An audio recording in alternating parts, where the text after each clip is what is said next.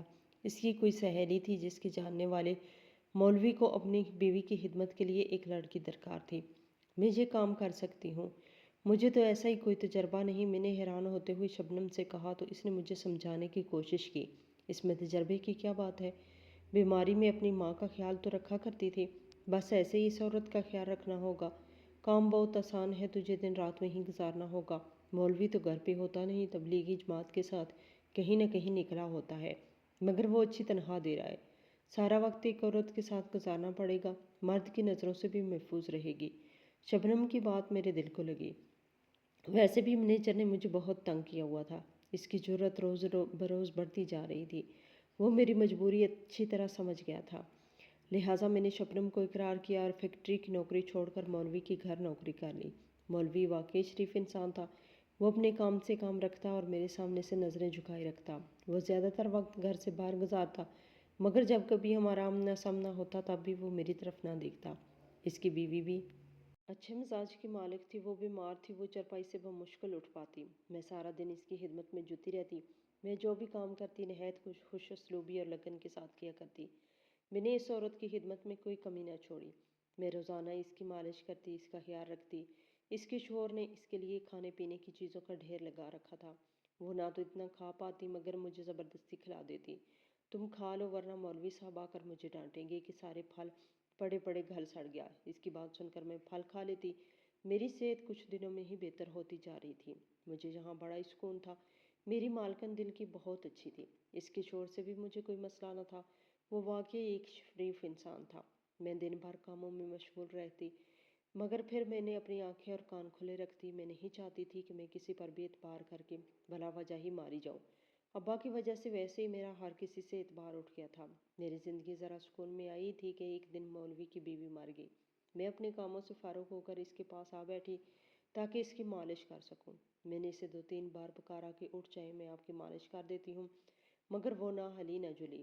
میں کچھ حیران تھی۔ عموماً تو وہ میری پہلی آواز پہ ہی اٹھ جایا کرتی تھی، مگر اس بار نہ جانے کیا معاملہ تھا۔ میں نے اس کو بازو سے پکڑ کر ہلایا تو اس کے بازو ڈھیلے پڑ گئے۔ میں فوراً اٹھی۔ مجھے کچھ انہونی کا احساس ہوا۔ میں نے اس کے چہرے کو تھپ تھپایا تاکہ وہ آنکھیں کھولے، مگر وہ ہوش و حواس سے بیگانہ تھی۔ میں نے جلدی سے اس کی نبض پکڑ کر چیک کیا۔ اس کی نبض رک چکی تھی۔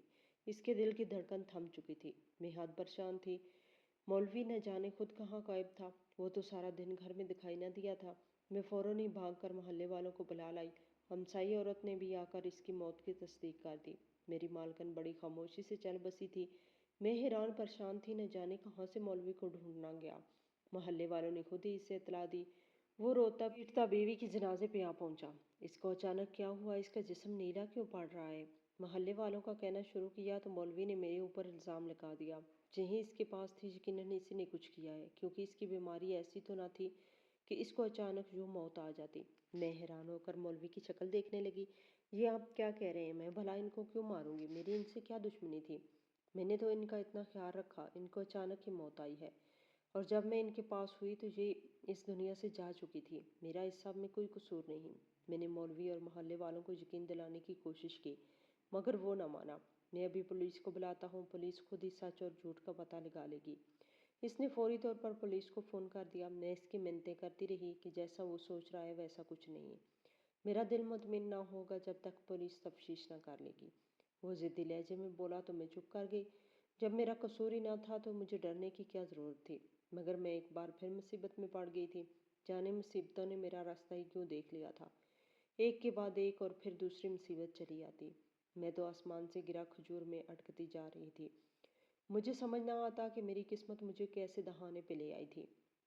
میں جہاں پہ بھی کام کرتی کوئی نہ کوئی نیا مسئلہ ہی اٹھ کھڑا ہوتا۔ پولیس نے آ کر اپنی تفتیش شروع کی۔ اس کے سوال و جواب سے یہ نہیں لگ رہا تھا کہ انہیں مجھ پہ شک ہے، بلکہ ایسے لگ رہا تھا کہ جیسے ان کو پورا یقین ہو کہ مجرم میں ہوں اور جرم میں نہیں کیا ہے۔ ہاں بھائی بتاؤ کیوں مارا اس عورت کو؟ کیا ارادے تھے؟ اور تم کیا حاصل کرنا چاہتی تھی؟ کیا کچھ چوری کیا ہے؟ میں ان کے سوال و جواب پہ حیران تھی۔ میں ان کو صفائی دے دے کے تھک گئی، مگر ان میں سے کسی کو بھی میری بات پر یقین نہ آیا۔ تمہیں ہمارے ساتھ پولیس اسٹیشن جانا ہوگا، جب تک رپورٹ نہیں آئے گی تب تک کوئی فیصلہ نہیں کر سکتے۔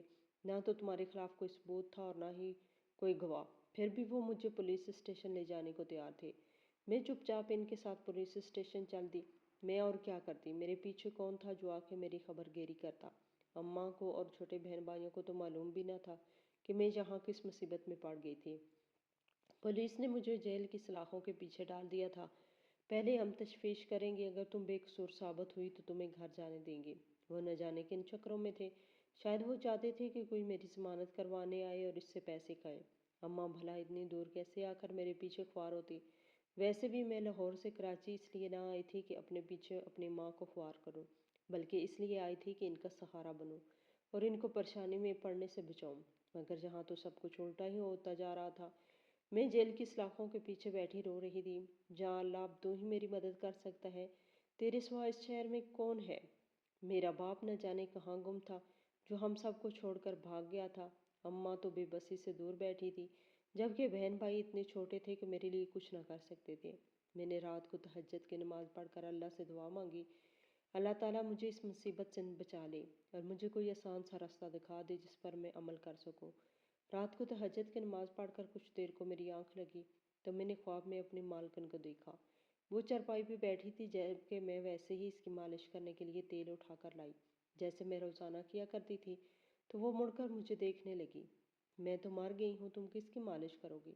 اس کا اندازہ ایسا تھا کہ مجھے خوف محسوس ہونے لگا۔ میری بولتی بند ہو گئی اور میں اس کے سامنے کچھ نہ بول پائی۔ تم جاننا چاہتی ہو کہ میری موت کیسے ہوئی ہے؟ میں دوبارہ سے بولی تو اس کی آواز پورے گھر میں گونج گئی۔ میں نے اس بات میں سر ہلا دیا۔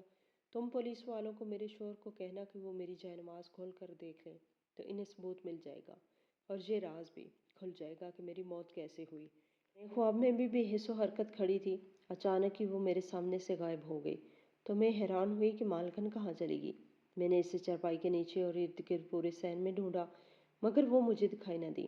اچانک سے میری آنکھ کھلی تو میں چونک کے اٹھ بیٹھی۔ یہ خواب تھا، اس کا حقیقت سے کچھ لینا دینا نہ تھا، مگر پھر بھی مجھے ایک راستہ تو دکھائی دیا تھا۔ نہ جانے جائے نماز میں ایسا کیا راز تھا وہ مجھے بتانا چاہتی تھی۔ وہ اس قدر اچھی تھی کہ مرنے کے بعد بھی اس سے میری فکر تھی، مجھے اس کا تباہی سے نکالنا چاہتی تھی۔ کہیں اس میں کوئی ثبوت نہ ہو جو مزید میرے خلاف چلا جائے اور میں جیل کی سلاخوں کے پیچھے سے نہ نکل سکوں۔ میں سوچ کر ڈر رہی تھی مگر پھر بھی مجھے کچھ نہ کچھ تو کرنا تھا۔ میں بے چینی سے صبح ہونے کا انتظار کرنے لگی۔ میں نے صبح ہوتے ہی پولیس والوں سے درخواست کی کہ میری ایک بات پر ضرور عمل کریں، مجھے مالکن کی جائے نماز منگوا دیں، کیونکہ میں نے خواب میں دیکھا ہے، مالکن نے مجھے بتایا ہے کہ اس کی موت کا راز اس جائے نماز میں چھپا ہے۔ پولیس والے میری بات سن کر ہنس دیے۔ او بی بی کیسے باتیں کر رہی ہے؟ ایسا کیسے ممکن ہے؟ ممکن ہو یا نہ ہو، بس ایک بار میری بات سن لے، اس میں کیا حرج ہے؟ آپ لوگوں کو جا کر وہ جائے نماز وہاں سے اٹھا کر لانی ہے، میں آپ کو بتا دوں گی کہ وہ کس کمرے میں رکھی ہے۔ پولیس والوں نے بالآخر میری بات مان لی اور وہ جائے نماز لینے چلے گئے۔ جیسے جائے نماز لے کر آئے تو انہوں نے مجھے بھی اپنے دفتر میں بلا لیا۔ میں فوراً چلی گئی تاکہ دیکھ سکوں کہ آخر جائے نماز میں اس کی موت کا کیا راز چھپا تھا۔ پولیس والوں نے جائے نماز کھولی تو دیکھ کر سب کی چیخیں نکل گئی۔ کوئی سوچ بھی نہیں سکتا تھا کہ اس عورت کے ساتھ اس قدر برا سلوک کیا جائے گا۔ جائے نماز میں ایک موبائل تھا جس میں اس عورت نے اپنے ویڈیو بیان ریکارڈ کر کے اس کو جائے نماز میں چھپا رکھا تھا، جس بیان میں اس نے صاف اقرار کیا تھا کہ اس کا شوہر بہت خطرناک ہے، جو اس کو ایسا زہر دے رہا ہے جو اس کو ایک دم نہیں مارے گا بلکہ تھوڑا تھوڑا کر کے مارے گا۔ اس کا جسم دن بدن نکارا ہوتا جا رہا ہے۔ بظاہر تو اس کا شوہر سب کے سامنے اس کا بہت خیال رکھتا ہے مگر حقیقت میں وہ اس کو جان سے مار دینا چاہتا تھا۔ اس بیان کے بعد سب کو سمجھ میں آ گیا کہ مولوی نے کس طرح اس کو ایک ایسا کیمیکل پلا دیا تھا جس سے رفتہ رفتہ موت کے منہ میں جا رہی تھی، اور اس عورت کو اس بات کا اچھی طرح اندازہ تھا مگر وہ بے بس تھی، کسی کو بھی اپنی مدد کے لیے نہ پکار سکتی تھی۔ مولوی نے اس کو اس طریقے سے قابو کر رکھا تھا کہ وہ کچھ بھی کرنے کے قابل نہ تھی بلکہ دہشت کا شکار تھی۔ میں بھی حیران تھی، اس کا شوہر تو اس پہ جان فدا کرتا، اس کا بے حد خیال رکھا کرتا تھا، پھل فروٹ اور کھانے پینے کی کسی چیز کی کبھی تنگی نہ دیا کرتا تھا۔ اس کا مطلب تھا کہ وہ کسی نہ کسی چیز میں اس کو زہر ملا کر دیا کرتا۔ پولیس والوں کا کہنا تھا کہ میڈیکل رپورٹ آنے کے بعد ہی کچھ طے کیا جا سکے گا۔ اس عورت کا پوسٹ مارٹم ہوا تھا اور اس کی میڈیکل کی رپورٹ بھی آ گئی۔ اس میں صاف دیکھا جا سکتا تھا کہ اس کے جسم میں زہر داخل ہوا اور اس وجہ سے اس کی موت ہو گئی۔ اور یہ زہر اس کے اندر تقریباً 1 سال سے داخل کیا جا رہا تھا۔ یہ جان کر میں نے سکون کا سانس لیا، کیونکہ مجھے تو وہاں کام کرتے ہوئے 2 ماہ ہی گزرے تھے۔ 1 سال سے اگر اس کے جسم میں زہر ڈالا جا رہا تھا تو اس سے صاف ظاہر تھا کہ اس کا شوہر قصوروار تھا، وہیں اسے مارنے کی سازش رچا رہا تھا۔ اس نے عورت کو اس قدر قابو کر رکھا تھا کہ وہ کسی کو بھی یہ بات بتانے سے قاصر رہی تھی۔ اب چونکہ موبائل کے ذریعے اس عورت نے خود اپنا بیان ریکارڈ کیا تھا اور وہ بیان پولیس تک پہنچ گیا تھا، اس لیے مجھے باعزت بری کر دیا گیا۔ جبکہ مولوی کو گرفتار کر لیا گیا، وہ آنکھیں پھاڑ پھاڑ کر مجھے دیکھ رہا تھا۔ مجھے اس کی سچائی کا کیسے علم ہوا، جبکہ اس کے تو وہم و گمان میں بھی نہ ہوگا کہ اس کی بیوی نے خواب میں آ کر مجھے اشارہ دیا تھا۔ میں حیران تھی، دنیا واقعی کس قدر دھوکے باز تھی کہ وہ بظاہر اس قدر شریف انسان تھا کہ نظر اٹھا کر بھی میری جانب نہیں دیکھتا تھا، مگر اس نے اپنی بیوی کے مرنے کے الزام میں مجھے گرفتار کروا دیا تھا کہ کہیں محلے والے اس پہ شک نہ کر لیں۔ مجرم جتنا بھی شاطر کیوں نہ ہو، کہیں نہ کہیں وہ غلطی کرتا ہے۔ وہ بھی آخر میں گھبرا گیا تھا اور اس کی گھبراہٹ نے ہی اسے جیل کی سلاخوں تک پہنچایا، کیونکہ اگر وہ اپنی بیوی کو چپ چاپ دفنا دیتا اور مجھے گرفتار نہ کرواتا تو شاید پولیس کو معلوم بھی نہ ہوتا کہ اس کی بیوی کا قتل ہوا تھا۔ مگر وہ اپنے جال میں خود ہی پھنس گیا۔ اس نے خود ہی پولیس کو فون کر کے بلایا اور ایک بے گناہ کو اندر کروا دیا، جبکہ اس کی بیوی اس طرح ناراض ہو کے مری تھی کہ مرنے کے بعد بھی اس نے خواب میں آ کے اشارہ دیا اور اپنے شوہر کو گرفتار کروایا۔ میں جیل کی سلاخوں کے پیچھے سے نکل آئی تھی۔ میں واپس اس فیکٹری میں نہ جا سکتی تھی، کیونکہ مجھے معلوم تھا کہ وہ لوگ مجھے دوبارہ ملازمت پہ نہ رکھیں گے۔ میرے پاس فی الحال اتنے پیسے بھی نہ تھے کہ واپس اپنے شہر لوٹ سکوں، کیونکہ میں نے اپنی ساری تنخواہ اماں کو بھجوا دی تھی اور اپنے پاس بہت تھوڑے پیسے رکھے تھے، کیونکہ مجھے یہاں پر پیسے کی ضرورت نہ پڑتی تھی۔ مگر اب مجھے ایک دم سے ضرورت آن پڑی تھی۔ میں نے یہی سوچا کہ میں شبنم سے کچھ پیسے مانگ لوں گی۔ میں سمجھ گئی تھی کراچی جیسا شہر مجھے راس نہ آیا، لہٰذا میں واپس جانا چاہتی تھی۔ میں پیدل ہی شبنم کے کوارٹرز کی جانب چل دی۔ وہ فیکٹری کی طرف سے ملے تھے۔ کوارٹرز میں رہائش پذیر تھی۔ میں چلتے چلتے ایک دربار کے پاس سے گزری، وہاں لنگر دیکھ کر رک گئی۔ مجھے بہت زور کی بھوک لگی تھی۔ میں نے سوچا کہ میں بھی کیوں نہ دربار سے کھانا کھا لوں۔ میں جیسے دربار کے اندر داخل ہوئی تو وہاں ابا کو دیکھ کر چونک گئی۔ وہ بھی لنگر میں سے چاول لے کے کھا رہا تھا۔ ابا، میں نے ابا کو پکارا تو اس نے فوراً پلٹ کے دیکھا۔ وہ ایک لمحے میں ہی مجھے پہچان گیا تھا، مگر حیرت سے مجھے دیکھ رہا تھا۔ اسے اپنی آنکھوں پہ یقین نہ آ رہا تھا کہ میں اس کے پیچھے کراچی جیسے بڑے شہر میں آ گئی اور مجھے ڈھونڈ بھی لیا۔ ابا کی حالت کافی بدلی ہوئی تھی، وہ پریشان حال دکھائی دے رہا تھا۔ اگلے ہی پل ابا مجھے دیکھ کر وہاں سے بھاگ نکلا۔ میں نے بھی ابا کے پیچھے دوڑ لگا دی۔ ابا کو تو صحیح، میری بات سنو۔ میں اسے آوازیں دیتی رہی، مگر وہ تیزی سے آگے بڑھتا رہا۔ وہ چاہتا تھا کہ وہ میری نظروں سے اوجھل ہو جائے اور میں اسے نہ پکڑ سکوں، مگر میں بھی ابا کو کہاں چھوڑنے والی تھی۔ مجھے ابا سے بہت سی چیزوں کا حساب لینا تھا۔ ابا رک جاؤ، میں نے ابا کو کہا۔ وہ بھاگ کر اس کے قریب پہنچی۔ میں نے ابا کی شرٹ کا دامن پکڑ لیا اور ابا کے ساتھ ہی بھاگتی چلی گئی۔ ابا کو رکنا پڑا۔ تو یہاں کیا کرنے آئی ہے؟ چلی جا، چھوڑ دے۔ مجھے ابا نے اپنے آپ کو چھڑوانا چاہا، مگر میں نے مضبوطی سے اس کی قمیض پکڑ رکھی تھی۔ اب میں نہ چھوڑوں گی، اور تم ہو جو چھوڑ دیتی ہو، ہم نہیں چھوڑتے۔ ابا چونک کر مجھے دیکھنے لگا۔ دیکھ، میری بات سن، میں نے چھوڑ دیا تھا نا، تو بھی چھوڑ دے۔ ابا، ایسے کیسے چھوڑ دوں؟ مجھے پتہ تو دے، تو نے ہمارے ساتھ ایسا کیوں کیا؟ میں نے ابا سے پوچھا۔ اس کے چہرے پہ پریشانی نمایاں ہو گئی۔ میرے سے غلطی ہو گئی، میں اس عورت کے دھوکے میں آ گیا۔ وہ میرا سب کچھ لوٹ لاٹ کے بھاگ گئی، ایسے حال میں چھوڑ گئی۔ اگر میں جہاں عیش کی زندگی گزار رہا ہوتا تو یہاں دربار سے چاول مانگ کر نہ کھا رہا ہوتا۔ میں نے اپنا سب کچھ اپنے ہاتھوں سے کھو دیا، اپنی بیوی بچوں کو دھوکہ دے کر اس عورت کے پیچھے چلا آیا۔ میں اس کے عشق میں گرفتار ہو گیا تھا۔ اس نے مجھے اپنے جال میں پھنسایا۔ اس نے مجھ سے بڑی بڑی باتیں کی، خدمت گزاری، وفا شاری کا وعدہ کیا، مگر اس نے ایک بھی وعدہ نہ نبھایا، بلکہ میرا سارا پیسہ ہڑپ کر کے اپنے بچوں کو لے کر کسی اور کی زندگی میں شامل ہونے چل دی۔ مجھ سے طلاق کا مطالبہ کر دیا۔ میں نے اس کو طلاق نہ دینا چاہتا تھا، مگر اس نے میرے ساتھ جو کیا، اس کے بعد مجھے اس طلاق دینی پڑی۔ وہ بڑی مضبوط عورت تھی، اس نے مجھ پر طرح طرح کے الزام لگائے۔ وہ مجھے جیل تک بھی بھجوا دیا۔